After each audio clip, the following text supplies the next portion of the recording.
Salut, c'est Julien. Dans cette vidéo, on va voir comment fidéliser ses clients en freelance, étant donné que c'est un élément fondamental pour pérenniser son activité sur le long terme. Donc, on se retrouve directement sur mon écran pour voir les étapes à mettre en place. Donc, c'est bon, on est sur mon écran. Donc, on va voir en premier lieu pourquoi la fidélisation est extrêmement importante en freelance. Puis, on verra 10 astuces pour fidéliser ses clients.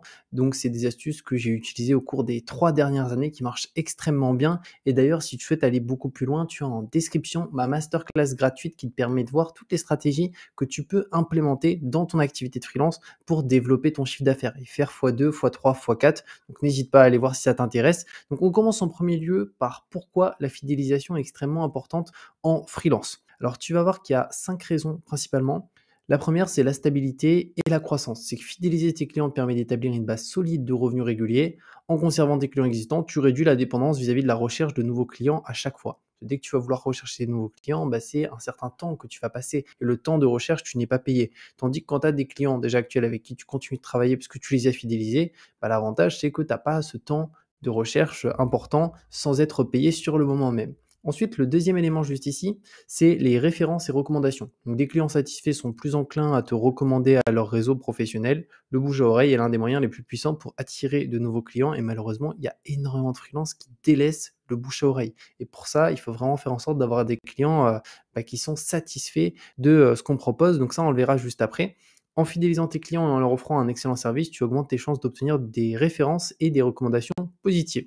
Le troisième point, c'est la confiance et les collaborations qui sont long terme. Donc la fidélisation des clients permet de construire une relation de confiance à long terme. Plus les clients travaillent avec toi, plus ils sont susceptibles de te faire confiance et de donner des projets plus importants. C'est rare qu'une entreprise fasse appel à un freelance pour une mission vraiment qui est la plus grosse mission que cette entreprise n'ait jamais déléguée à une personne qu'elle ne connaît pas encore. Ça va être crescendo. Plus on va avoir une relation de confiance avec nos clients, plus finalement on va avoir des projets plus importants à réaliser pour eux et aussi des montants de facturation qui vont être plus importants. Donc la confiance mutuelle favorise également une collaboration plus fluide et efficace car tu connais mieux les besoins et les attentes de tes clients, ce qui facilite la réalisation de leurs objectifs. Quatrième élément, c'est la rentabilité accrue. Donc fidéliser un client existant est généralement moins coûteux que d'acquérir un nouveau client. En travaillant avec un client régulier, tu réduis les dépenses liées au marketing et à la prospection de nouveaux clients. En fait, il faut vraiment que ça, tu le comprennes vraiment bien, mais c'est le cas pour vraiment tous les business. En freelance, c'est notre cas et c'est le cas même d'un Leclerc ou d'un Lidl. Lidl, le plus compliqué, c'est de faire venir les gens chez eux et de les fidéliser et de faire en sorte que ça devient un magasin par défaut. Mais c'est ça le plus compliqué. C'est pour ça qu'il y a beaucoup de marketing. Mais après, fidéliser, c'est hyper intéressant parce que le client revient sans avoir besoin à faire de la communication. Donc acquérir le client, c'est le plus compliqué. Et ensuite, il faut tout faire pour le fidéliser parce que c'est toujours plus simple de fidéliser qu'acquérir de nouveaux clients. Le cinquième élément juste ici, et bien entendu, je vais te partager les 10 astuces que tu vas pouvoir utiliser prochainement. Donc c'est retour d'expérience et amélioration continue. C'est que les clients fidèles peuvent fournir des commentaires précieux sur tes services et ton travail. Leurs retours d'expérience peuvent t'aider à comprendre tes forces et tes faiblesses et identifier les domaines où tu peux t'améliorer et adapter ton offre en conséquence. En écoutant attentivement tes clients fidèles, tu peux développer tes compétences et fournir un service encore meilleur. Ça, c'est un gros avantage, c'est que sur le long terme, tu vas avoir des feedbacks et tu vas pouvoir t'améliorer en conséquence semaine après semaine. Maintenant, on passe aux 10 astuces. Alors, je t'invite à bien écouter, même à prendre des notes. C'est hyper important et c'est ce qui fait la différence entre une fidélisation client qui est souvent pourrie et une bonne fidélisation client. Bien entendu, il y a d'autres éléments, mais là, je te mets déjà une petite partie que tu peux utiliser. Premier point, c'est communication efficace. C'est que maintiens une communication régulière et claire avec tes clients, réponds rapidement à leurs messages, sois transparent sur les délais et tire-les informés de l'avancement de leur projet.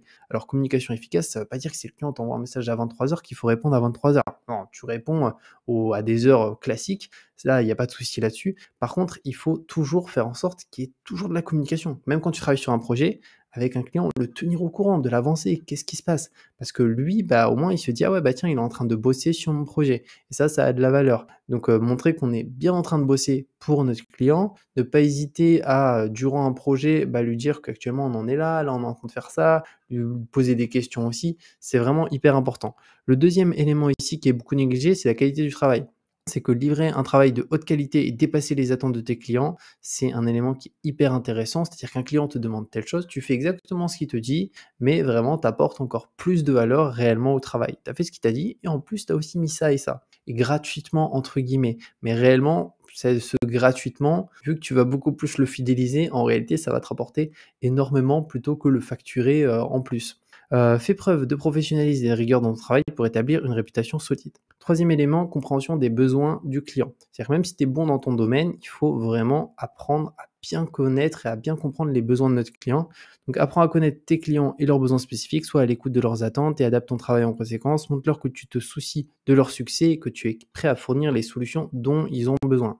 C'est certainement l'un des éléments les plus importants pour la fidélisation, c'est que pour bien répondre à un besoin, il faut absolument bien le comprendre. Quatrième élément, respect des délais. Donc respecte toujours les délais convenus avec tes clients. Si tu as besoin de plus de temps pour terminer une tâche, communique-leur à l'avance et propose une nouvelle date de livraison. La fiabilité dans la gestion des délais renforcera la confiance de tes clients envers toi. Ça, c'est très important. Si tu sais qu'au niveau des délais, ça passera pas, préviens en avance. Préviens pas à la dernière minute, un jour avant: «Ah bah désolé, finalement ça sera dans une semaine». Parce que, bah, eux, ils ont leur vie aussi, ils ont leur gestion, leur activité et cetera. Donc toujours prévenir à l'avance s'il y a un problème ou autre dans les délais, il faut tenir au courant. Donc c'est toujours ce point principal qu'on a vu en 1 qui est la communication. Cinquième élément, offre des services complémentaires. Donc propose des services supplémentaires qui pourraient aider tes clients à atteindre leur objectif. Par exemple, si tu es un designer graphique, tu pourrais offrir des conseils en branding ou en stratégie de marketing pour compléter ton travail de conception. Et ça, c'est aussi quelque chose qui a beaucoup de valeur. C'est-à-dire qu'ils vont pas se dire: «Waouh, waouh, tiens, c'est un simple graphiste». Non, il nous aide aussi sur le branding, il nous aide aussi là-dessus. Et ça, tu peux le faire sur pas mal, d'éléments qui sont vraiment, très intéressants. Peu importe ton activité d'ailleurs. Sixième point, programme de fidélité.